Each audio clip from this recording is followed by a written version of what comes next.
It's making me go vertical. I thought we could go horizontal. I'm so sorry.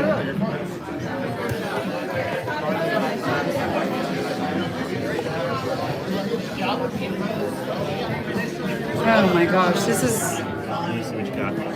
Where will you be speaking? Right in the middle, by the computer. In front of the projector? Yes. Actually, you know what we're going to do? Watch this. Excuse me, gentlemen. There you go. Okay, Mike, that's way smaller. I'm not going to fight with a stupid chair. The mic is going to be from my lapel, so it's not going to listen to you. No worries. Sorry. It's okay. It's not a problem at all. Okay. I don't know. I'm not touching it. Hey, I think we've talked before. You might have. What's your last name? Which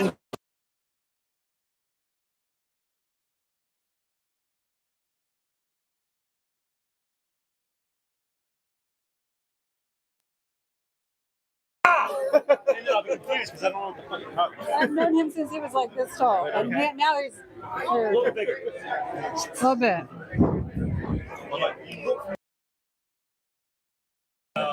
Any other investor meeting?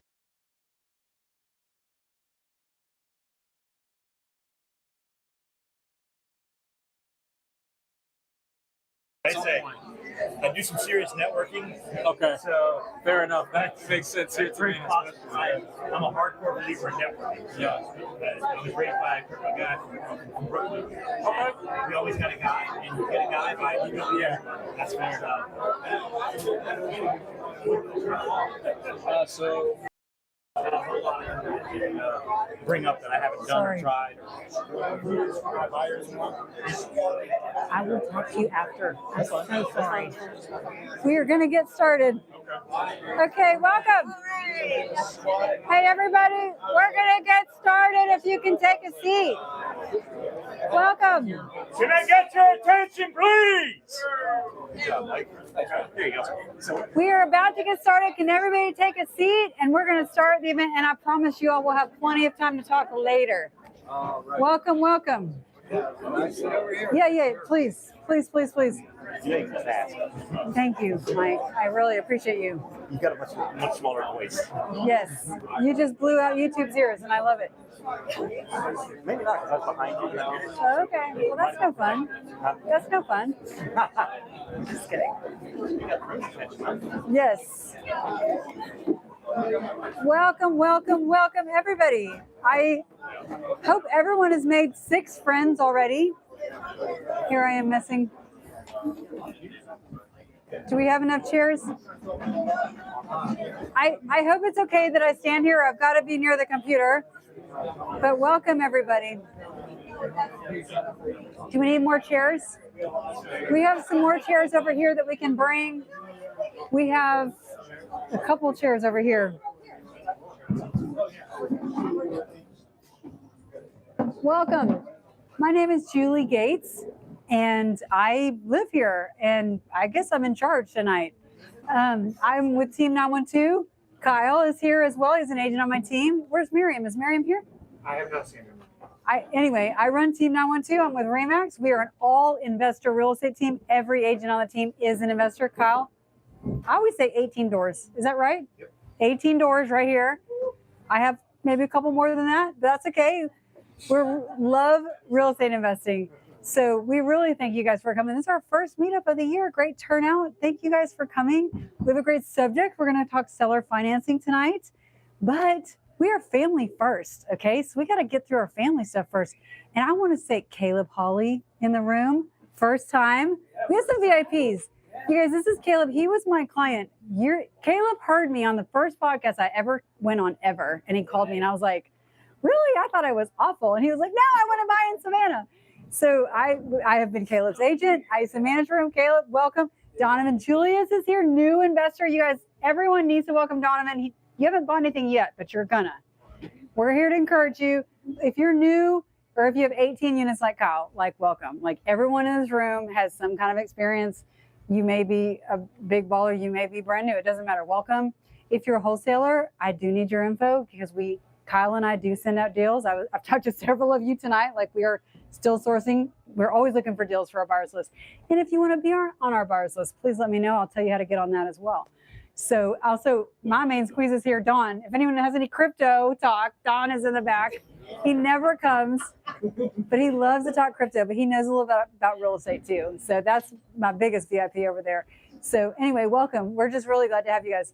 So before we talk about our sponsors, my favorite part of the meetup is our wins and wants section. I love to hear wins. Now these need to be real estate related, but who has a real estate win? You guys, the market has turned. We're 2 weeks into the new year. Can you feel it, Kyle? I can't believe the buyers coming out of the woodwork. And where were they in December? I don't know. Although Rehab Wallet had their best December ever. I don't know where I was. I was in a different market, clearly. But I'm so happy. Do we have any other agents in the room? Yolanda's not here. Would y'all agree that Lawrence, are you an agent now? Yes, I told you when I looked at the Yep. I forgot. Yep, I'm an agent. Oh, that's a win right there. Except you're wearing a Calvary shirt. You're out. You're dead to me. No Calvary shirts. Savannah Christian. Just kidding, Lawrence. I'm just kidding. So anyway, who has a win? Who's been doing something? Because I've been kind of sitting on my hands for a minute. Gabe. Since the last time we met, I picked up property in Bloomingdale. Bloomingdale. The deal actually came from this work. Ah. Yes. Yes. I love that. We're here to learn. We're here to make money.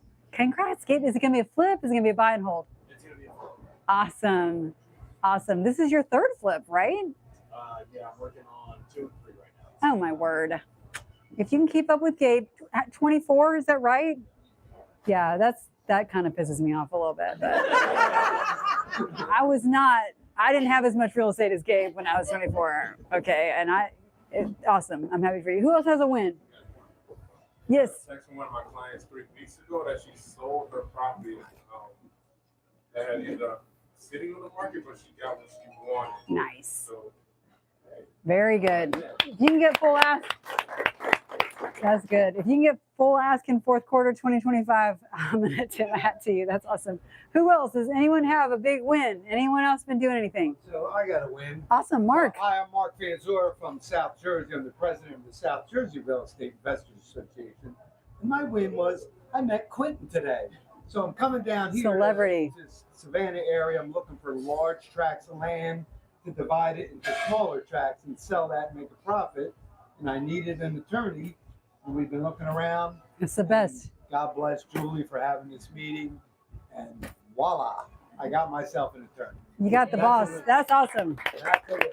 If you can work with Quentin, you're winning in life. I get to work with him every day. We had a closing today, actually. That's my win. I had a closing with Quentin today. Thank you, Lord. Anyone else? Yes. We had a busy Christmas, December, and January up to now. Nice. With our rental portfolio, we had signed 4 new leases. Wow. 2 in Savannah, 1 in Fuller, and 2 in Hinesville. 4 new leases in December. That's a win. That is a win. Wow. Congrats. That's awesome. It did pick up a little bit in December, thank goodness for leases, but you're right. Okay. Mark led us into our second part, which is wants. Who in here has a real estate want? Who's looking? Mark's looking for large tracts of land in Effingham, and I'm trying to encourage him to look other places too. Well, yeah, We'll find you. Just a starting point. Yes. I'm looking anywhere in the path of progress. I've seen it coming from Savannah. That's right. The Hyundai plant going up through Chatham County. So we're starting in Effingham, looking to get large 100+ acres and divide into 5 or 10+ acres that we could sell for double the price that we buy. If we have any bird dogs in this room, you need to get Mark's number on the way out, and you need to start hustling because he's going to buy it from you if you find it. All right? That's great. Welcome, Mac. Another VIP. We're glad to have you. Who else has a want? Who is here looking for something? Who? Come on, Kevin. I'm always looking for something to follow this small rehab.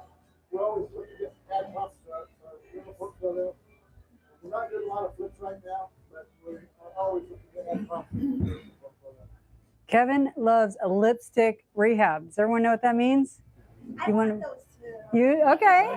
That's okay. I have a lot of clients looking for them as well. So I would also like to know if you find a lipstick rehab, painting floors We can sell those all day. Everybody loves a lipstick rehab. Yes, I want to work with the people that want to take on the historic property. there you go. Help you get through the design process and all the historic ordinances.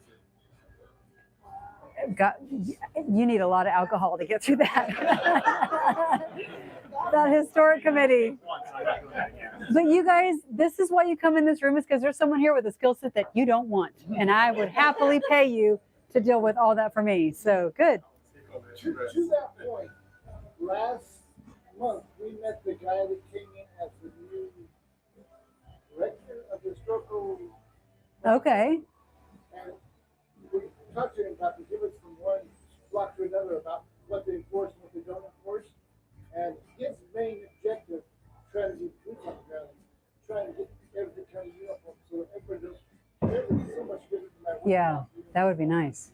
He was trying to get some type of uniformity, what was required in the historical. Hey, Mike, turn the music. Thank you so much. Okay, awesome. I need to get our sponsors out. Sorry. They're in my purse. So we have to thank our sponsors. Every year, you guys, our costs have gone up. And so I'm so thankful for the sponsors. And I will always, every meetup, we're going to talk about our sponsors. I'm going to encourage you to reach out. I get calls every week. Hey, who is that guy at the meetup? Who is that gal at the meetup? We have a website, and it's called cashlesssavannah.com. I won't bother with it right now. But if you did not get two texts and 2 emails today, and you're here, congrats, you made it. But like, if you'll go to that website, put in your info. I am personally going to text and email you twice a month about meetups. You will not get spammed. I swear to you, that's all I send out. You can ask around. We're just going to remind you. We also have the meetup, Cashflow Savannah meetup on Facebook. It's always on there as well. But also on cashflowsavannah.com, all of our sponsors are on there. We have a page for sponsors. So if you meet someone here that you like, you trust, you want to work with them, maybe later you go, man, who was that guy that did the DSCR loan? Go onto that website. They are there. I promise you, they're there right now. So, but I do want to personally thank all of our sponsors. We're so, so thankful. Our first sponsor, and if they're here, please feel free to stand up and give your 30-second pitch. If not, I'm going to talk about you. But our first is Coastal Equity Group, and I do not think they made it. I think the lady got sick. And I completely do not have my phone because my phone is doing our YouTube live. But Coastal Equity Group, they came in last year, and they are great. They were out of Charleston. I believe they do quite a bit of different loan services, but I don't have a 30-second pitch. These are my notes. I'm sorry. But thank you, Coastal Equity Group. I will double your next month. Our second is Low Tide Lending. Emily's here. Emily, tell us about Low Tide Lending. Let me give you a microphone really quick because we are live on YouTube, by the way. We don't want our audience to wonder what you're saying. Okay. I'm weird about.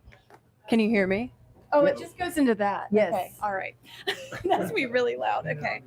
Well, I'm Emily Hardy with Low Tide Lending. We're a hard money lender out of Charleston. All underwriting done in-house. We're a direct lender. Closed in 10 business days. We'll offer up to 100% financing. Always cover 100% of the rehab. Super easy draws process the next day. I'm trying to think what else. We're a small, nimble, flexible team. So we lend in all of North Carolina, all of South Carolina, and then greater Savannah. So we're finding that Savannah is going further and further out. And, there's a good pace for expanding out, where at first maybe we didn't touch as rural of areas, but being here now and talking to everybody and seeing, the direction that the market's going here. We're open, we're flexible. So happy to talk through deals. Thank you. I was getting blinded. Sorry. Our next sponsor is Quentin Marlin, my favorite closing attorney ever. Do you want to tell them really quick about what I'll you just do? talk later when I. Okay. All right. That's true. Quentin will be up here later because we're going to get legal real quick. Bridge Capital, I don't think is here. They are out of Memphis. They are wonderful. Y'all, this was our first sponsor ever, and I'm so thankful. Let me put this away. But Bridge Capital, they also finance up to 100% of the purchase price in rehab. They said expect 3% origination fee in most cases, a 1% per month rate, interest only paid monthly, and a 6-month initial term. There are no prepayment penalties, and they do a non-appraisal desktop evaluation. They're looking for a credit score over 690. Experience is not necessary, and they like 20 to 30,000 minimum in liquidity out of the borrower. All right. Next, we have Wingman Junk Removal. I don't think Keith made it. Not made it. Yep, Keith is wonderful. He does junk. If you're in real estate, you have some junk. At least if you're like Another Mike and shout Mike. out. He also now does roll-offs, small roll-offs, 15 yards and smaller, effective a week ago. Wait, what? So you- What's a roll off? Dumpster, Oh, he does dumpsters now? as of a week ago. Oh, good to know. Uh, Wingman Junk Junk Removal. And he does small, 18 yards is the largest dumpster right now, but he does dumpster rentals. He is familiar with the business, so give him a call on those as well. Wonderful. If you need a small dumpster, you're doing something in the historic district, or you got a small driveway, you're perfect. When I take on a property, Keith is usually my first call because it's usually full of junk and pennies. And he takes care of all that. I don't know what the deal is with change. Yeah, there's, yeah, The floor under the cabinet. everywhere. I agree. I agree. Right now. It's a lot of shins. Our next sponsor is Heart Property Solutions, which we love. Kevin, Beatrice, you want to speak?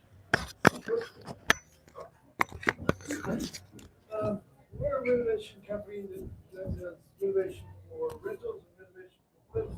More for rentals last year. We also do a lot of mentoring, a lot of direct consultation with people, just to help them in the business, help them try not to make the same mistakes we made, and try not to lose too much on the first.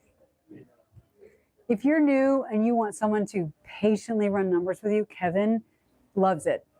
How many times did you do that for our group last year, Kevin? Probably 20. Yeah. Like he loves that. Like if you ever have a question, you just want someone to kind of confirm what you're seeing, Kevin is a great resource for that. Okay. So awesome. Our next sponsor is Guild Mortgage. Gabe, is that you today? Tell us about Guild. How you doing, everybody? My name is Gabe Santine. I work with Guild Mortgage here in Savannah. Guild is a residential mortgage lender, so we do 1 to 4 unit properties. We work with first-time home buyers. We work with people looking for their forever home, and we work with investors, obviously. Guild is one of the top 10 servicing companies of loans in the U.S., so we have a wide variety of stuff. We do the DSCR loan, we do bank statement loans. We can help you guys in any way, shape, or form. We broker to non-QM people, and like Julie and like her team, me and my boss that I work under are both real estate investors ourselves. I've done house hacking, I've done flips, I've done burrs, and I just love talking about this and being in this room and putting some faces to names tonight is pretty cool too. So if you guys want to talk real estate or you need any help with lending, feel free to give me a shout. Yep, absolutely. Deal with FHA loans? Yeah, absolutely. We definitely do FHA conventional. 4 units? Yeah, yep, absolutely. The new legislation or the new things that you can do with the FHA as far as qualifying? I actually just heard about that today in a meeting for the first time, so I would have to find out a little more about that and I can shoot you. The great thing about using people off of our sponsor list is they're very familiar with what you're doing, and you're not going to freak them out when you go, it's uninhabitable, but I want to buy it anyway. They'll be like, okay. Emily, do you ever blink at that? Yeah. If it's like down to the studs, do you freak out and run away? No. Like every lender in this room on this list, yeah, they're used to investors, and it's nice to go where you're kind of one of the clients. They go, oh yeah, I've seen that before. Thank God. You walk into a traditional bank, they're gonna be like, oh no, it has to be habitable. You know, we'll never lend on that. So it's nice. It takes the fear out. But speaking of lending, our subject tonight, as you all know, is seller financing. And I tried to talk about this last year, and then something came up. This is such an important topic. Who in here has done seller financing? I'm sure Mike. Anyone else? Good. Okay, good. We have several. Okay, well, if I need to sit down and you want to take over, it is no problem. Okay. I have done seller financing. I've been in this industry a long time. The first thing I want to say is my history with it is that I don't just knock on a door and get them to seller finance. I know on social media, they're going to tell you it's really easy and this is the best way and it's the easiest way. It's really tough. And when I can land it, I'm very happy. Okay. but it's usually been over a relationship that I've curated over time. It's rarely like I met you after 2 seconds. I do have one that I got seller financed. I met him briefly, but I kept bugging him and meeting with him and talking to him and making sure he knew who I was. So I can't say that enough, that seller financing is very relationship driven. Even though someone like Quentin is going to have their back, they're not going to finance a property to you unless they trust you. And that's a fact. Okay. So I can't say that enough. So tonight we are going to talk about why. I'm going to just flip to this way if you guys are okay with it. Well, actually, let me do this. This will be a little bit easier. I'm going to talk to the room. Thank you, Mark. I want to talk to the room, but also be able to see my screen. So seller financing can be a huge win, okay? Because what I love about seller financing is that I can dictate my terms. Right now, I'm sorry to say this, but if you call Emily or Gabe or one of the lenders on our list, they have rates they're going to tell you what they're going to do, okay? There's some flexibility there, but it's very hard to dictate the terms to a bank or a traditional lender. In seller financing, there are no rules, okay? And that's where you can do really well. Like, I've heard of people paying, $500,000 more than what the property's worth, but zero APR, right? You can literally do whatever you want. And then after you come to terms, the next step is to get someone like Quentin to write up the contract, okay? So seller financing can be very powerful, and it's done a lot for me in my portfolio. I'm happy to talk about some of those deals. So seller financing is where the seller owns the property and they agree to finance it to you. So instead of paying them a lump sum at closing, which would be traditional, you're going to pay them back over time, and it's all bound in a contract. So typically they're going to get first lien position. Everyone understands what that means when I say first lien position. Anyone have a question about that? Typically the seller is going to want that first lien position. I do have a buyer right now looking for the seller to take a second lien position so he can get traditional lending and then they finance the down payment. I haven't been able to find a seller yet willing to do that. So it's possible, but it's much harder, okay? It really does benefit the seller in that they can spread out their tax consequences. If I sell you my property and you pay me out $100,000 at closing, I'm now going to be taxed on whatever that gain is, okay? But if instead I can finance that to Caleb at $100,000 over 5 years, I'm going to get interest and I'm going to spread out the tax consequences. So maybe Caleb only pays me $12,000 this year, and $18,000 next year, and $22,000 the next. So that's where my taxes are much less affected if I can use seller financing. So that's a huge win for the seller. So you've got to be educated so you can communicate this to them, okay? When you tell them, hey, would you finance for me? They're probably going to say no, okay? And that's okay. I get no's all the time, but we don't listen to no. We just keep knocking. I'm still here. You still can't sell it. I'll still pay you full price. But hey, how about this? How about this?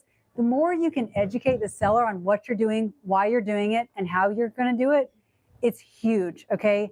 And one thing I always lead with is, sir, if you'll finance it to me, I'll pay you this price, I'll give you these terms, and I'll have a licensed attorney draw it up, and you will have all the control. He's going to make sure that you're covered and I'm covered as well. That's the attorney's job. When a lot of times when they hear there's an attorney involved and it's legal and very legitimate, a lot of times that kind of makes them pause for a second. A lot of them do worry about the tax consequences. I'm dealing with a seller right now that wants to seller finance, and I'm real happy about it. But he told me he will only seller finance because he's going to sell $1 million property. He doesn't want to pay taxes on $1 million. He wants to pay taxes on $200,000 a year or whatever that is, okay? So we're going to talk about what it is, and we're going to talk about how to do it. And I'm also going to give you guys some tools tonight that you can use to get it to go through. And these are tools that I have used personally, okay? So again, we said the benefit to the seller is they're usually going to make more than they would on market because you're more than likely going to pay more for the property because they're financing it. When you finance a loan, you're typically going to pay a 1% to 3% closing cost of whatever the amount borrowed is, okay? So if I'm borrowing $100,000, I'm going to probably pay $1,000 to $3,000 just in loan origination fees, okay? You also got intangible tax, which is like, what, $30 per 100 or something, $3 per 100 borrowed, things like that. I'm sorry. And so you want to also be able to address their objections. What do you think the first objection is when you ask someone to finance their property to you? Give me a guess. What would be your objection? I want my money. What? I want money. I want my money. How do I know you're going to pay me? How do I know are you going to steal it? Right. Here's my answer. Sir, this is going to be a legal transaction. This is Georgia. You have consequences. So if I don't pay you, he can take it back and resell it legally, okay? And everything is going to be in the contract. One of the guys that I have bought 2 or 3 properties from in my time, he seller financed to me several times, and he tells me every single time, I hope you don't pay me. I hope you don't pay me. And I'm like, really? But he has one property that he has financed to someone, and he's taken it back 3 times, and he sold it back for double every single time. That's a true story. You know what I do? I tell other people his story. I'm like, if I don't pay you, you can take it back and you can probably resell it for more. Because guess what? Real estate goes up every year. It doesn't go down every year. Unless I'm just a total idiot, I'm going to probably put my own money into that property and make it way nicer than it was the day you sold it to me. And it's going to be worth more then, and every year and every year. So if I don't pay, I will make sure that you have legal recourse against me, and you can take it back and then keep it or resell it. Okay. Guess what? We just got rid of that objection. Any other objections you guys can think of? What have you heard? I know we have some wholesalers out here. Any other objections? They'll come up with all kind of stuff. Scam is the other one I get a lot of. Right. Is this a scam? Let me tell you, anytime I have asked someone to owner finance, I walk in, at some point in the conversation, I send them my credit score and my husband's credit score. Love you, Dawn. I've been sending that. Love you. He probably knows that. But Experian or whatever, you can get a credit score without revealing your social security number. Okay. Who cares if you give Jim Bob your credit score and it says your first name and last name, and you know what I mean? Like, that gives them a lot of comfort to see that Experian report, and they go, oh, Julie has a credit score of 815. She pays her bills, right? That's what that says. Okay. So I have no problem providing evidence. And I tell them, because I have so many owner finance deals in my portfolio, I'll say, I have 4 names right here. Here are their phone numbers. Call them. I encourage you to call them right now and ask them if I'm a good borrower. And they'll tell you, because I owe them money right now. I can show them all the paperwork. Okay. So if you can really address those concerns, the seller starts to feel more comfortable. They go, man, she's got a good credit score. She has references. She has other properties in her portfolio. I can Google Julie. She's not a criminal, right? Like, you guys probably all have a social media presence. I cracked up. Chandler and I were at a big Pace Morby event last year in Orlando. Some of you guys were there. And it was funny. He went through everybody, not everyone in the room, but a lot of people's social media. And a lot of them, it was private, or it was like one guy, it was him and PJ's playing video games and like 12 videos. It was so bad. He was like, I wouldn't lend you money. But he's like, if you're out there asking someone to sell their house to you and seller finance, look like a good, competent person on social media.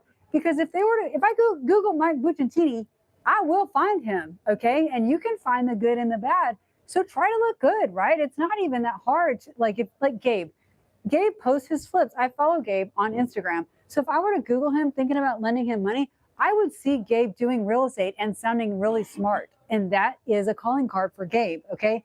Did it cost him anything? No. And you probably don't realize it, but Gabe, you raised private money. Did they check you out a little bit? I know probably they knew you, but and were you scared of that process? Were you? Okay. I'm always like, do it, bring it. Whatever you want, I have it. Okay. If you can project that confidence onto that seller, that's going to give him confidence in you and that you're confident. Okay. I've done this, I've done that, Maybe it's your first deal. Tell them that. Okay. Don't lie. Never misrepresent who you are. But you can say, look, I've been going to this meetup. I helped 6 of my friends with a flip. This will be my first flip. I want to be honest with you. This is my first. But I have all these other references that aren't about flipping. And then I have all these other references who I've worked with and helped out, right? Like, say, Gabe, for example, I was his agent. I watched him do his first deal. Had he needed a reference, he could have given my name. I'd be like, Gabe is a boss. He's cash flowing on his first real estate deal. I would have said that about him because it was true. Okay. So just think outside the box. Don't think like, oh no, he asked me a hard question, I'm out. No, find an answer, project confidence and project competence. Okay.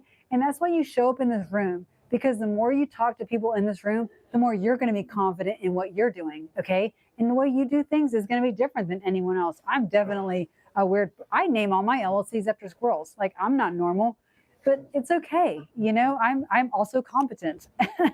The other thing we're going to talk about a little bit later is we're going to demonstrate the numbers. Okay. It is important to show them in writing. This is how much I will pay you. This is how much interest you will get at the end of the day. And this is how much my monthly payments are. I was lucky enough to multiple years ago be at my son's birthday party, okay? And guess what? My real estate hat was on. My real estate hat is always on. I'm standing next to my friend who I had known 15 years at that point at this party. It's my son's birthday. It's her son's birthday. We're talking. You know what this lady had the misfortune of telling me? She said, yeah, my dad has a self-storage facility in Pembroke that he just can't sell. I said, hearken, you know what? I mean, I'm telling you guys, I about dropped my food. I had cake in my hand. I said, what? Tell me more. You know, I dialed right in on this chick. I said, tell what? Yeah, he can't sell it. Well, turns out he'd never put it on the market. But he had all these people say they were going to buy it, they bailed. They said they were going to buy it, they bailed.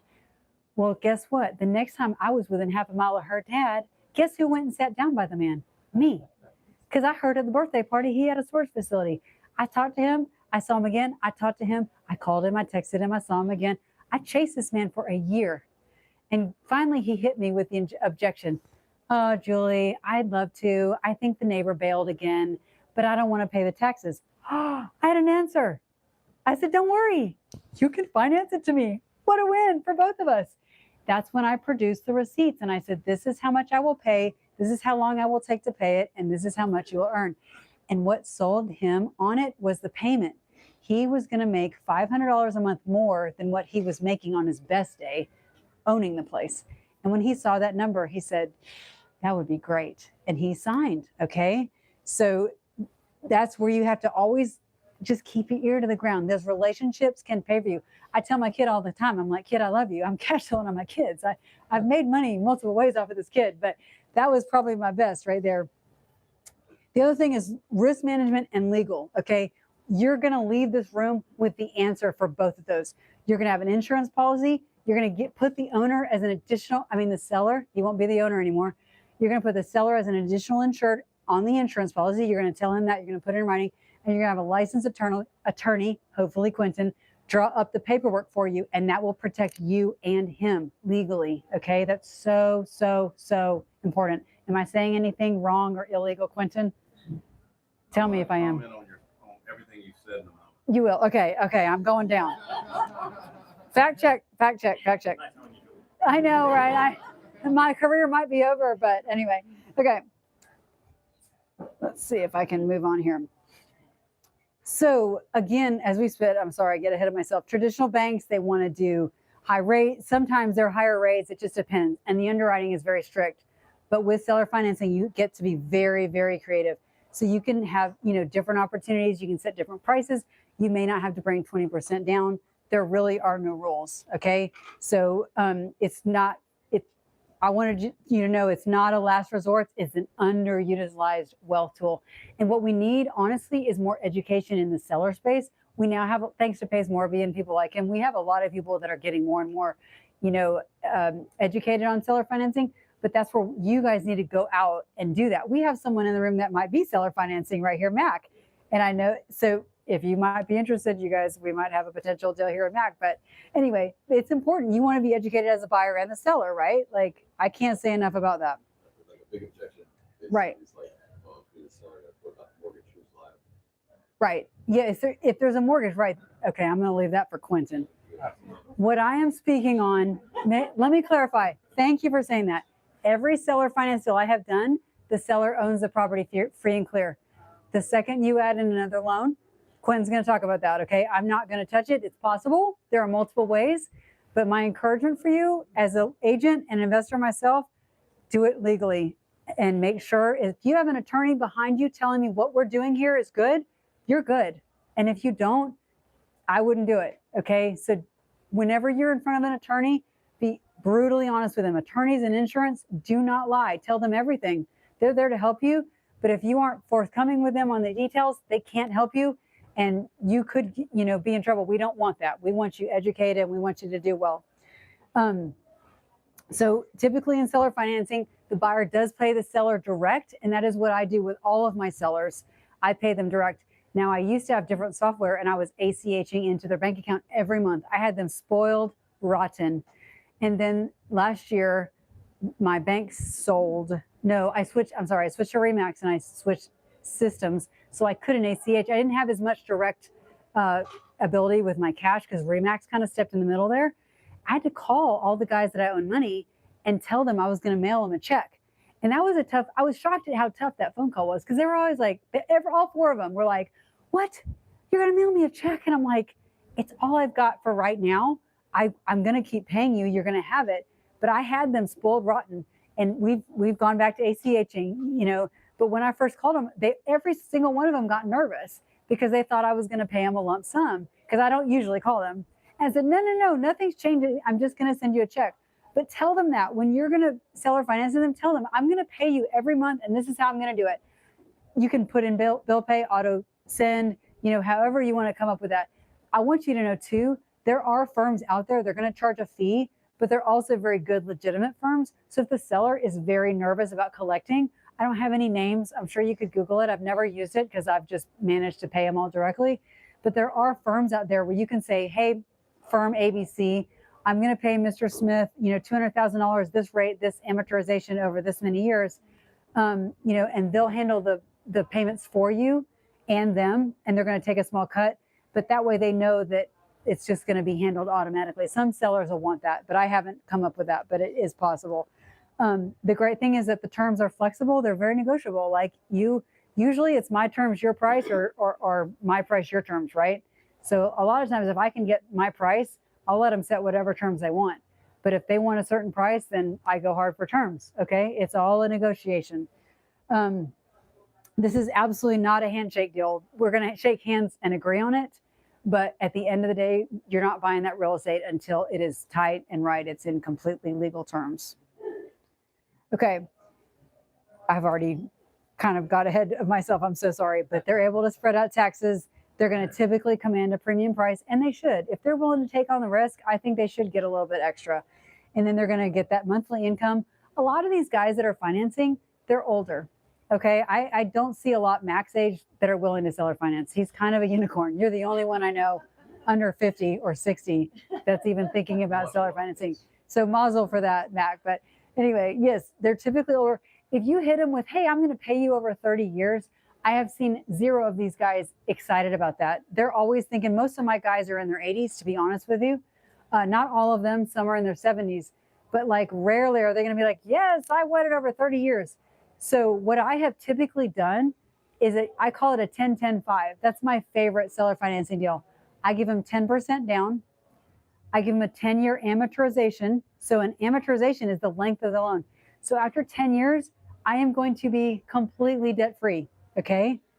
And I give them a 5% APR, 10-10-5.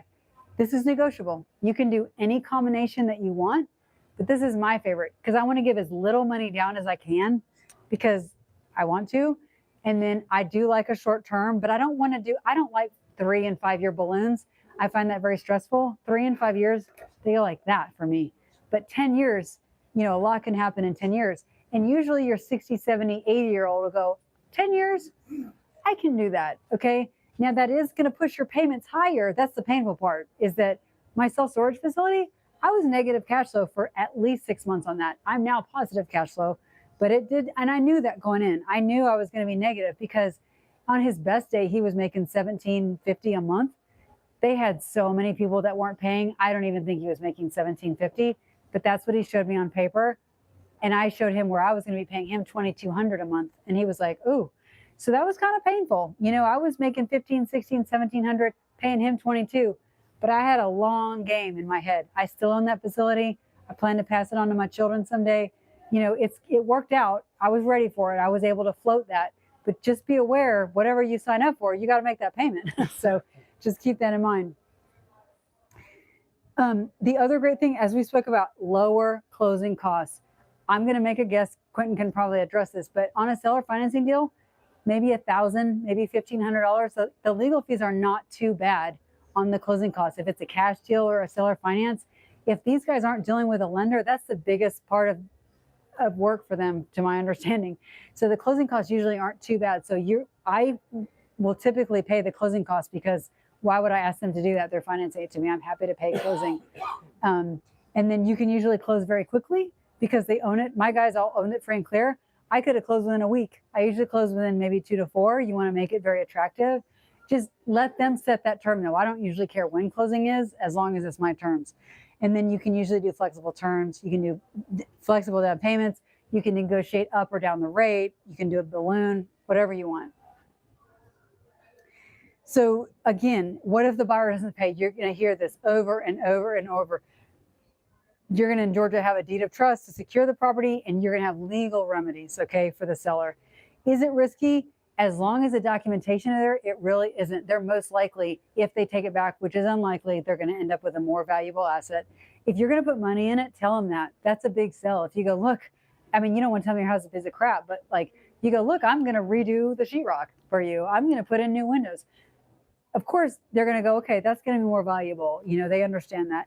And then a lot of times they're going to want cash now, but when you can talk about, hey, this is going to save you on taxes, you know, things like that, like everything can be negotiated out. So the next thing I want to talk about is our amortization table. And I'm going to go to the internet right now. And of course, since I'm sharing my screen, it's super small. But I want to show you our website. I don't know if any of you have been to, this is my agent website, okay? Sid Was Here is my property management company. Team 912 is for agents, and we are specialists. We only do investment real estate. We have a ton of resources on here. I encourage you guys to spend some time. But if you go to Team 912, we have this tab, these resources. We have lenders, we have our podcast, our meetup, our insurance. I will give you tons of offers for insurance. I'm always trying to help people save money. And look here, we have a rental property calculator. How many of you guys use a calculator to run deals? Are you guys doing spreadsheets? Good. They're great spreadsheets, okay? I'm in no way saying mine are the best or the worst or anything, but they're free. These are all Google Sheets. Are you guys all familiar with Google Sheets? Google Drive is free to you. You should all have a free Google account. So when you look here, I have a calculator for every investment class. I might need more, I don't know. But we've got financial freedom, the Burr calculator for a flip, rental property, even short-term rentals. But right here, we have an amortization calculator. Okay, so when you go here, this is a Google Sheet. So what your job is to do, this is going to be in view only mode. So you would go file, whoops, make a copy. As soon as you do this, it's going to add it into your Google Drive. So I can't see it. Okay, this is now private to you. You can share it with anyone you want, but this is now in your Google Drive and it costs you $0. Okay, this is free. We use this with our investors. I use this sheet to get people to sell me real estate and finance it to me. Okay. So let's talk about the deal. Oh, I already have it up here. I'm talking to a guy right now. Let's see if I can make my screen a little bit bigger. Is that better? Yes. So he wants $750,000 that he's willing to finance for me. Okay, this is a very nice property. I haven't agreed to this. There's no contract. Don't yell at me, Dawn. But he wants $750,000. So I put it in at a 5% interest rate, and I started at a 10-year AM. But you know what? The monthly payment made me want to go throw up. You see how it says $7,954.91? This is a property that I would have to put money in. And I was like, that's a horrible payment. So I said, okay, I haven't pitched this guy yet, okay? You're working through the numbers with me. He knows, he asked me to buy it from him. And he said he would finance it. So it was kind of easy. But I need to come in with terms. He's waiting on me to pitch terms. So when I did the 10-year AM on my calculator, I said, no. In fact, I said, hell no, that scares the heck out of me because I would have to float that for a couple of months. Dawn might have to eat beans and rice or something. So I did a 15-year AM. Now look at my payment. That's a little bit more palatable. Now, what if I offer him a 20-year AM? Look, $4,900. So you can see how just changing a couple of numbers, now I can see in writing and he can too. Look, friend, I'll pay you $4,949.67 every month for this property that's making very little right now. He is making a little bit on it and he doesn't owe anything on it. But when they see that monthly payment, they like that, okay? That's usually more than what they're making, or hopefully it's similar. So that's my first start. So but then the other great thing about this amortization table, and I need to go back up to number one. Oh my gosh, my scroller is having a hard time. So you can see here, I wish my page would not roll. So you can, as I scroll down, you can see the number of months. And you can see if I go out, I have it in 20 years. See how the interest goes up and the balance goes down as I scroll? So the next thing I do is I print this sheet out and I hand it to him. Now we're going down, usually I go in 10 years and we're going 20, so give me 2 seconds. But look at this when I get to the end. When my ending balance is 0, look how much interest I will have paid this gentleman. Who does not want $437,000? $437,899.79. Who does not want that much money? Anyone gonna turn me down when you see that I'll pay you $500,000 just to finance it for me?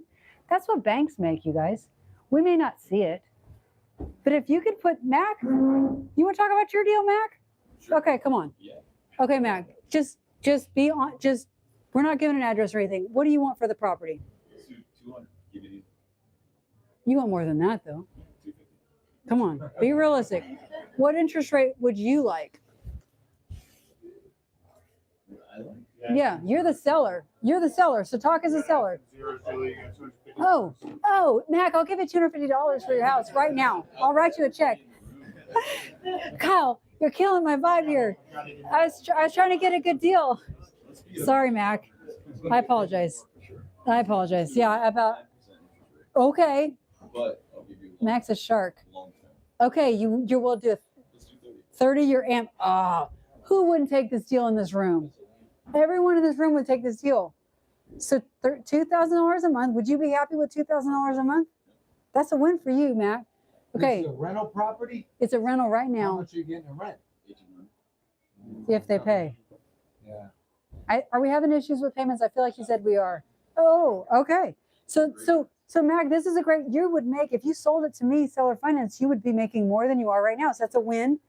And 30 years, that's not terrible to know that you. Now, if he sells it to me, I'm never going to ask him to repair it.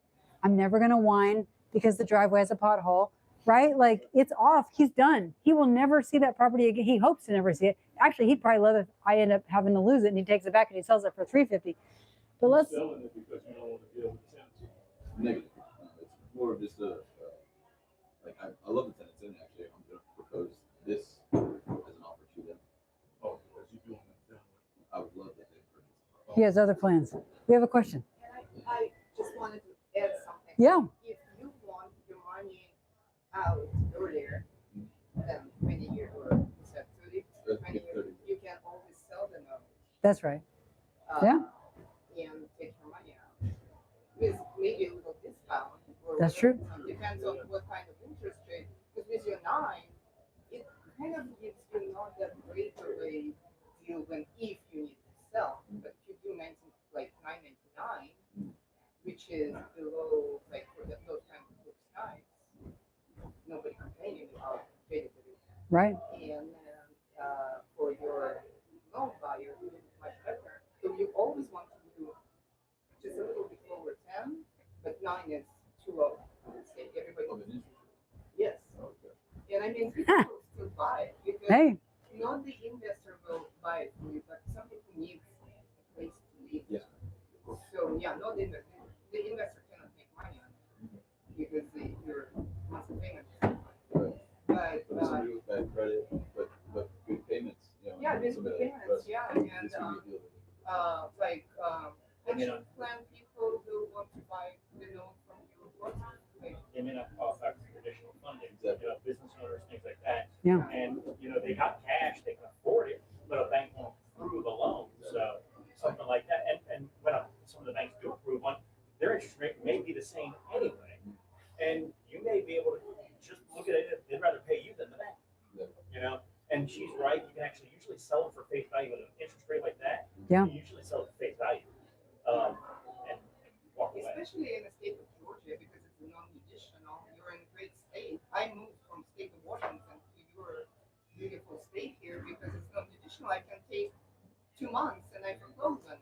Yeah, that's right. And it's absolutely fabulous. to be That's right. here. Not like just several states, Texas, Georgia, Tennessee, somebody else can do it. Not all states. Yeah. He who has the gold makes the rules. Mac has the gold. He can make the rules, right? There are plenty of people who take the deal. Gabe. So I have a question kind of based on that conversation. Say you start out seller financing and then, some years later, something happens and the bank's terms become more favorable. Can you refi out seller finance Like he could sell the note, Yeah, that's what she was saying. right? Well, as somebody who always, Oh, as the buyer. Depends on your terms. Okay. So it all depends on if it's negotiation of the terms up front. You know, so, yeah, sometimes they'll put a prepayment penalty on it. Right. So that's something to consider. Everything's negotiable, but Matt can put that in. Hey, there's a 10% prepayment penalty. But most people want a balloon after 3 years anyway. Yeah. Yeah, you can put no prepayment. This, whatever you and the seller or you and the buyer agree on. Yeah, the attorney's going to put that into the contract. So let's look at how much money Mac is going to make. So 250,000 at 9%. Let's scroll to the end, Mac. Let's see how much. What did I do? How did I go negative? Okay, I broke my calculator.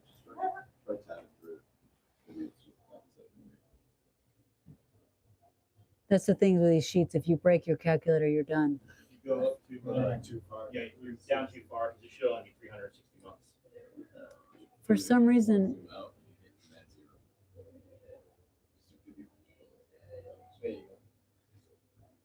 okay, thank you. Let's see how much money Mac's going to make after 30 years. I'm nosy. I'm going to be in Mac's business, and I'm going to hate on him after this. I'll be so pissed. Like, really, Mac? Look at this, you guys.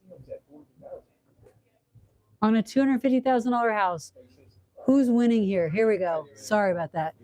$474,000 in interest over 30 years on a $250,000 house. I tried to make it $250,000. That's a win for Mac, right? He's going to spread out his taxes. He's going to triple his money, and he has no headaches. And it's a win for the buyer. That's just interest. Yes. Yes. Total interest. The principal goes, the ending balance goes to zero, and the interest goes up. Okay? The balance goes down, the interest goes up every month. So this is why banks sell a lot of notes after 7 to 10 years because they estimate they'll make their initial profit, the initial cost of the loan in the first 7 years. So that's why you see a lot of times your home mortgage is sold every so often. That's why. Does anyone think the seller is losing in this transaction? Is anyone sad for Mac? No. This is where you go in with confidence. When you're offering seller financing, you're offering them a service, you're offering them a win, a blessing. Okay? I want you to leave this room with that confidence. I'm like, please seller finance me. Hey, you should seller finance me. You'll make triple your money. That's a different conversation. Now that you're educated, now that you know how to pull those numbers, pull the math for them. Every person I have taken their property off their hands and they finance, I have handed them a piece of paper like this, and their eyes go, dude. And I'm like, it's all here in writing. And I give them a copy at closing, and I have a copy in closing. And every single month, I draw a line across month 12, month 90, month 60. And I know exactly how much I owe on that house, and I know how much interest I paid. This is all part of my bookkeeping, right? I want to know how much interest I paid. I know the last month I'm going to pay interest of $14.97, right? I'm going to write that in QuickBooks as interest. So this table will keep you straight. This is on T912.com. There are amortization tables everywhere, but I just want to encourage you, like, this is how you get educated and go, look what I can do for you. You're welcome. Instead of being like, please, please, please, please. No, we're providing a service. You're going to get that property. Seller's going to be happy. The buyer's going to be happy. That's a win-win, okay? We always want our transactions to be win-win. Any questions about the amortization table? Does this make sense? I know it's a lot of numbers, but it's actually very simple. It's just a math problem. Any questions? Okay, awesome.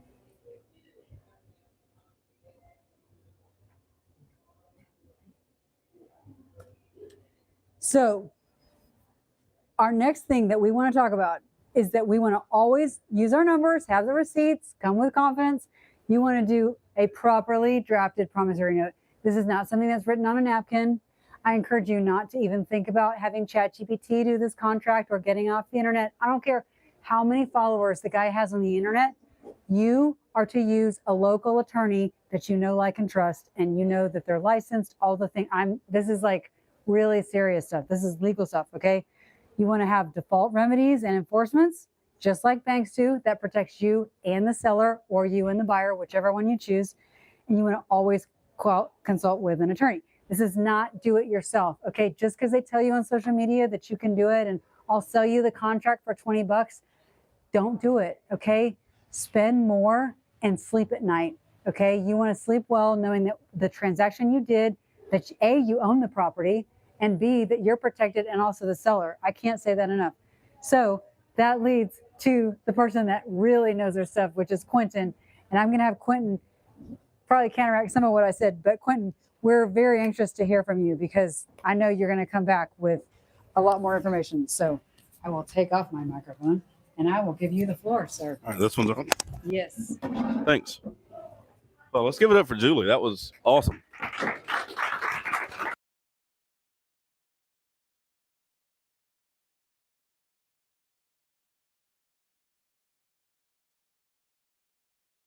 A lot.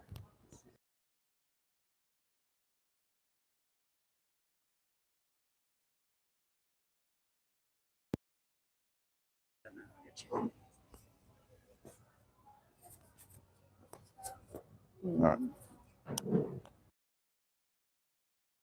Are there any mics in here? All right, good. Is it mic check? Yeah, where'd Mike go? It's here, just hold that at the bottom, okay? All right, I'll just hold it here and don't mess up again. So I whispered to Dawn while Julie was talking. I was like, well, I'm not going to have anything left to say because I think she covered everything. And she did a great job. So I said I introduced myself earlier when she mentioned me as a sponsor. So I'm Quentin Marlin. I'm a partner in the law firm of Ellis Painter here in Savannah. We've been around since the beginning of Savannah. I've been practicing there this is my 19th year practicing law, and it's all been at my firm, which I'm the managing partner of. We're a 15 lawyer law firm. We do a lot of things beyond real estate, but my practice is mostly real estate and business work of all kinds. So when it comes to real estate, residential, commercial, investors, all of the above. Deal with traditional lenders, hard money lenders, private lenders, also, and obviously seller financing. Actually I didn't time this, Julie, but I actually had a closing this morning that was a seller finance. And so talking about rates, this was a $230,000 home. The buyers were, until this morning, the tenants. Now they're the owners. 12% interest rate. We did it on a 30-year AM, but 3-year balloon to avoid paying intangibles tax. So saves that buyer some money up front, not having to pay that intangibles tax, which you have to pay. Explain that. What's intangibles? I was just about to say, so intangibles tax you have to pay. Julie referenced it a little bit. It's a tax that you pay for recording your security deed. So that's your mortgage in Georgia. It's called a deed of secured debt. So if your term is 3 years or more, you have to pay intangibles tax. If it's less than 3 years, you do not have to pay intangibles tax. This is the $3 per thousand that she mentioned. It can add up. So this one's 2 years and 11-month deal, and at the end of it, they kind of have a gentleman's agreement to refi and continue the mortgage at that point. But they decided to do that. Some of your deals may want to do that, some may not. Just something to keep in mind depending on how soon you plan on either paying it down, paying it back. If you're flipping it, right? If you're flipping it, you definitely don't want to pay intangibles tax, right? You're going to be selling this thing. So save several $1,000s and keep it in your pocket. And this one, well, also ironically, English was not their first language, so we did it using Google Translate with the buyer, which was quite interesting. And they had a little kid and the same age as my kids. It was fun. We had a good time.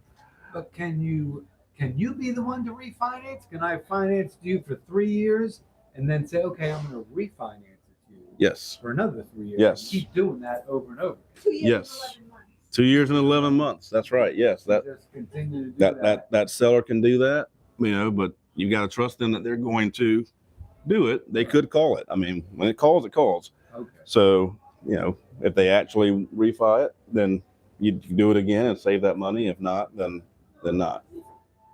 So, everything Julie said was correct. I had nothing the change. So great job. And you covered so many things. So yes, I mean, what I'm typically doing when these deals come to me is someone says, hey, I want to do seller financing. You, the investor, you've already knocked on the door. You've already talked some terms. What I hope, most of the time it comes to me and the terms are done. And they say, this is what we're doing. Sometimes I'll ask questions, but you're done. You've negotiated at that point. For folks who I'm dealing with on a regular basis, I always say, like, please talk to me before you do it, right? So, because once you've said something, it's hard to change. We're stuck with those terms at that point. And now I'm papering a loan for you. That's the easy part. The promissory note, security deed, we do all the rest of the closing documents. That's the documentation part, making sure it's proper. Before that, as you all know, with any other type of closing, we're going to do a title search because you're the buyer here. Even though they're the lender, we're going to do a title search for you, the buyer, because you're going to want an owner's policy for your purchase to make sure what you own. Just because you knocked on that door and they said they own it, great. They said they own it debt-free, great. You didn't find anything when you did whatever search you did. How do you know it's really not out there? Let's get an owner's policy in place, make sure there are no liens out there that you did not know about. You don't want a horror story coming back to bite you. I see them, they suck. And a lot of times I have to tell people, they're like, well, what are we going to do? I'm like, you're done. I mean, there's nothing really to do for you. You're cooked. And it goes to the DIY that Julie was talking about. So many times I'll get these calls, and sometimes they've come from Julie or Mike, not from them themselves, but someone they know who tried to do DIY. And they've spent their money, and now I have one now, they do not own this property anymore, and they're out of money because there was a mortgage. Somebody mentioned, like, what if there's another loan out there? Yeah. And they did not have permission to sell. So what happens in that situation? The first priority lender says, you sold the property, I'm calling the note. Give it back to the other person because you don't have any right to it, and they're going to foreclose on you. And these people sold through an attorney who allowed all this to happen. And I'm going, yeah, they messed up. I don't know what to tell you. That money is gone. And now you're stuck trying to get it back from the seller who's underwater with their lender, and you got a problem. And basically, you just got a problem. And, if it had come to me or any other of a number of attorneys here in town, there are plenty of reputable, really good real estate attorneys here in Savannah. I always say, call me. I'll tell you which ones not to call. But you sit there and you're like, they went through a closing, they paid for a closing. And no one ever said, we're not paying off the first mortgage, the existing mortgage. Do y'all have permission to do this? You're going to be in trouble if they call this. And when they're going to call it, they're going to get, because they're the additional insured, they're going to get the insurance. They're going to get the tax payments coming through, and they're going to go, there's a new owner. What happened here? Can you do a wraparound mortgage where they keep the mortgage in place and then you just wrap around? I've heard that. So you're talking about lender approval for that. All right. So this is, when I say DIY, they were not getting the lender approval. Okay. They were assuming, yeah, subject to. So they didn't assume it. They wanted, so it was not an assumable loan. Right. They purchased it subject to this other loan, and that lender said, I don't approve of you. I'm calling it. And you're in default then. You're headed to foreclosure. And foreclosure in Georgia, you called it, it's quick. That's what I tell folks, especially first-time home buyers at the closing table. Man, here's a foreclosure notice, and you got to sign this. What does that mean? I said, if you don't pay, they take it back. And it's Georgia, they take it back quick. Any questions? And they're like, I got it. So, yes, ma'am. So the property at 12% that you're talking about was an investment property, not personal residence, right? Correct. The former owner, now the lender, was the landlord. But the buyer was buying as an investor, as an investment property, not as a personal residence. No, the buyer bought that as a personal residence. They were the existing tenant. So similar to what Mac said he was doing. He has his tenants in place and he's going to offer it. It's the exact same thing. So So- they bought it as a personal residence at 12% with 3-year balloon. 2 years, 11 months. It's just, I'm not trying to. No, I was just saying, but yes, 2 year, 11 There's a months. Dodd-Frank violation right there. I'm just saying, I'm from Washington State, Dodd-Frank is like living there in Washington State. Yeah, it's not Washington But here. I'm just saying, it's What's the violation? What's the Dodd-Frank. I know Dodd-Frank. Original lender, it is, The, but as the lender violating. But this is not a lender. professional lender. Yeah. A seller finance, they're not professional. Correct. They're The still laws- under, well, maybe No, I don't know They don't something. fall about- under, Dodd-Frank because they are not a lending institution. Right. Lending institutions can't do, or can be a violation, individual Okay, sellers. I love it, Yeah. yeah. It's So just that's the like loophole. this in Yeah. Georgia, it's great. Yeah, that's If you have more than that's two correct. Yeah, numbers, this is not a. then you fall under the rules. Yeah, it's just the same as in, and it's a different topic. But you know, when you talk about if you're leasing property, if you own over a certain number of properties, you have to keep security deposits in separate accounts, and keep that money there. And if you have under that certain number of properties, you don't. You can take that security deposit and put it in your pocket. Yeah, you still owe them per the lease, but you don't have to keep it separated. So there's different rules depending on where you fall. So if, I'm just learning here. So if, for example, your buyer, the borrower, the buyer, in 3 years says in a court, like he stops paying, and he gets into trouble because he's paying too high of an interest, and he says, I did not understand about this. I signed without knowing, I want to talk to my attorney and then to the, how the Georgia judges will see the situation, would they sell? That's okay. It's like, it's your fault, Mr. Buyer. You bought it at 12%. I'm just, how like general temperature in Georgia She's not about been it. here long, apparently. They be out quick. Yeah, they'll be out. They will be Yeah, out. it's not Washington yet. You're just Next Washington deal I'm State. selling at 12. Let's talk. All right. Sure. I mean, I've seen rates higher than 12, but I mean it's The highest one I've seen on a house was 18 and a half. Absolutely, Yeah. I mean, you can get up to 15, 18, and really what you're talking about with any lender is you're talking about risk, right? I mean, what's the risk of this person paying? What is the deal you're giving them? And therefore you calculate what's your interest rate.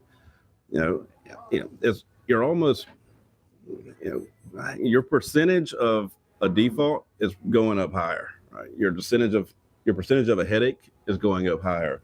Your ability, because you're not an institutional lender, to deal with this when something goes wrong is going to be more of a headache and hassle for you to deal with. So that's something that seller, now lender, is contemplating, should be contemplating.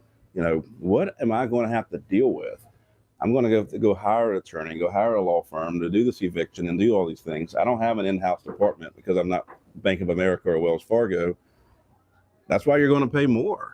And they know that. And it's typically folks who, Mike mentioned, they may work for themselves. They may have had some bad credit issues in their past. They have plenty of cash money they can pay, but they can't get a traditional loan. They can't be underwritten for whatever reason it is. They haven't been 12 months in with their new business yet.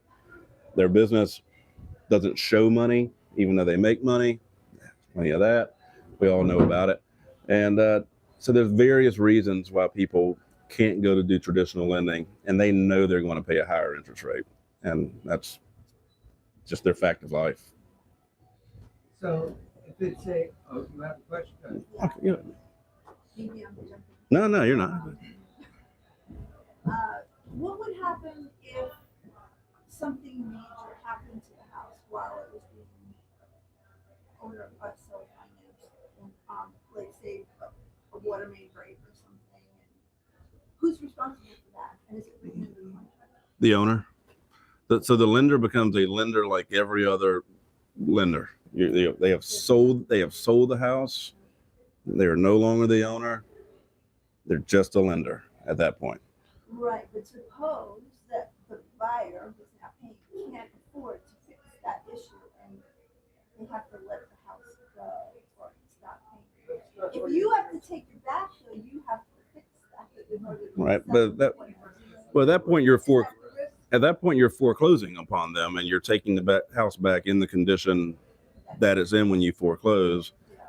Either you take it back or someone else buys it on the courthouse steps. But one way or another, it's you go through a foreclosure proceeding, and in about 60 days you've got it back, and you proceed from there.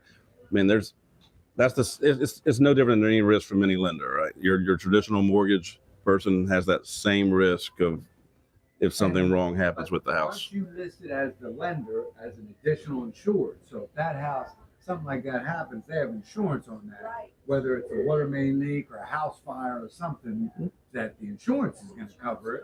And if they take the money, or if you have to foreclose, you're insured on that, correct? Yes, you'd be insured. You're the additional. And you'd want to, and that's one more thing of when I say the headache of being the lender, you got to keep up with. You need to make sure that they're insured and insured properly. As you know, as housing, Julie made the comment, I believe someone did, part of your pitch is housing values continue to go up. Well, your contract needs to say, insurance as reasonably determined by lender. All right, because the $250 today in 10 years, $250,000 in insurance isn't going to cut it. You got to tell them, no, you've got to insure this up to the proper value. But you've got to now remember to do that and make sure you get that copy of the insurance and that you are properly named as an additional insured and that it is the right number. That's one more thing that you're getting paid your interest. That's part of what you're getting paid is that headache. You still have stuff to do.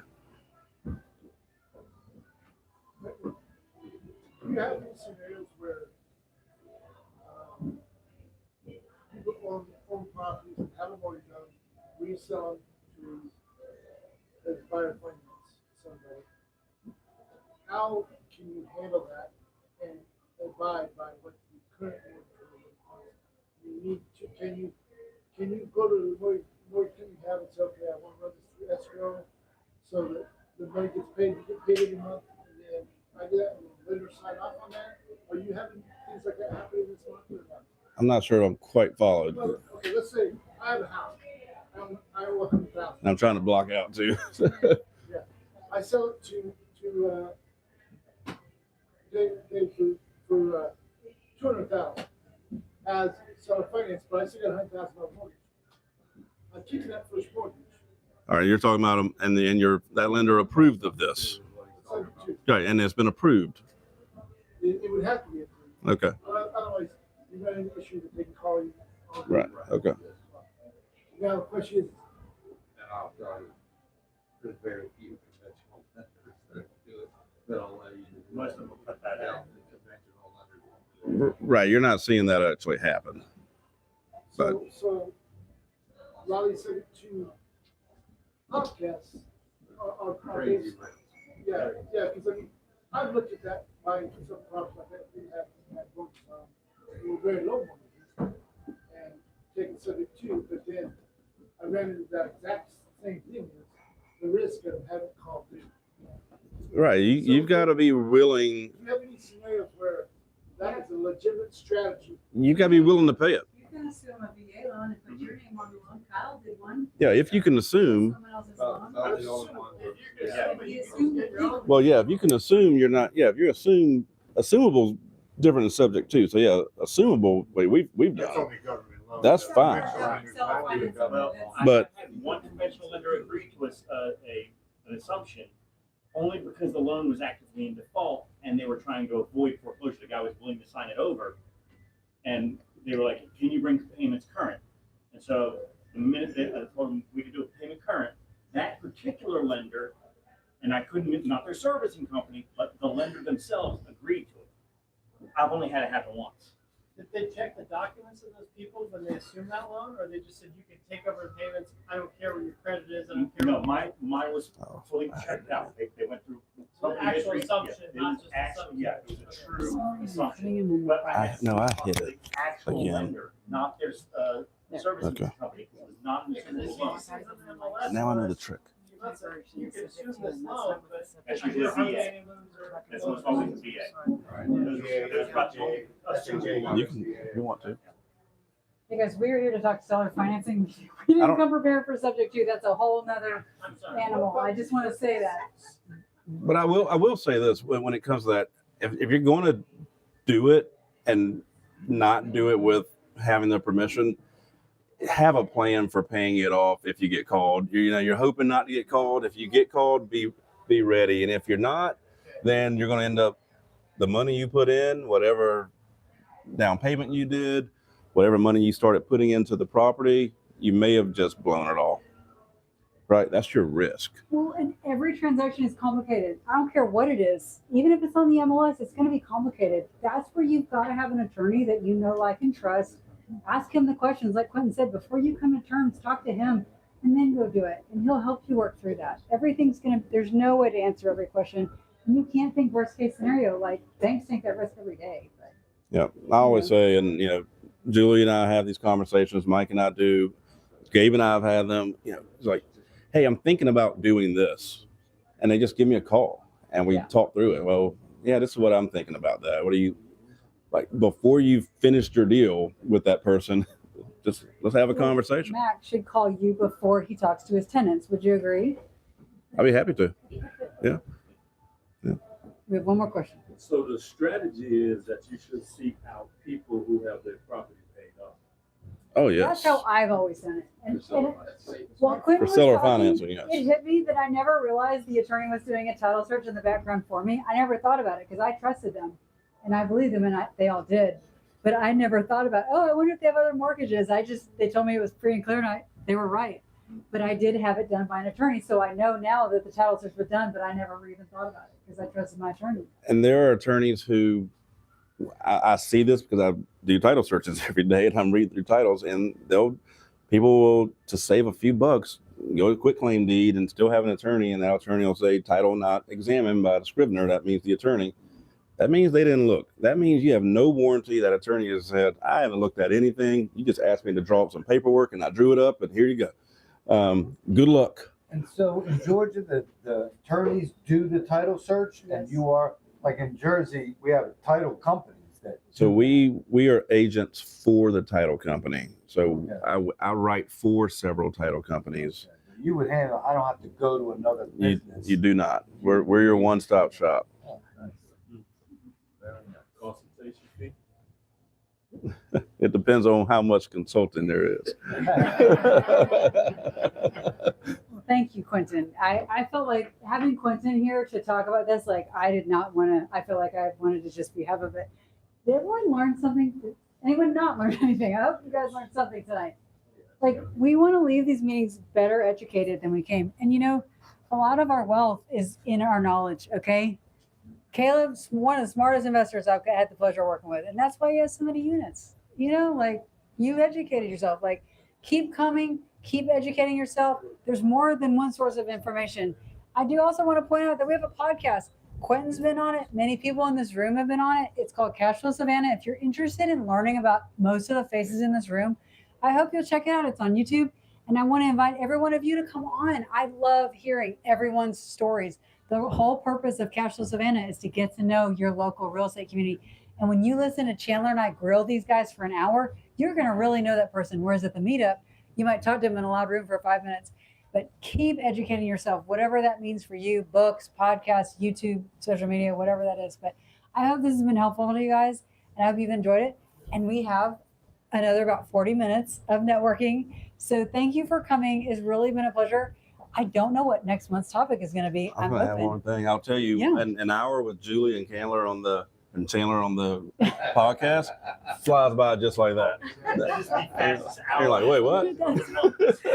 Chandler and I love to learn. We're always like, tell me more. And you guys, Quentin talked about title insurance, which I have declined a few times, regrettably. And I will never decline title insurance ever again. When you can get an attorney telling you his worst stories ever, it is fascinating. It is really good. The truth is always stranger than fiction. So I really encourage you to check out Quentin's episode. And if you need a great attorney, this is your guy. We have so many great sponsors in the room. Thank you, everyone that supports this meetup. This meetup is not free to put on, and I just thank you from the bottom of my heart. And we're all benefiting from that. So if you guys bump into a sponsor, if you're sitting next to one, please tell them thank you. Please look them up, and if you need them, call them first. So thank you for coming, and we will see you next month. But please feel free to socialize for a little bit. All right, thank you. Good job. Thank you. Thank you for coming. I really appreciate it. And you met Dawn? Yeah, we just met. Awesome. Awesome.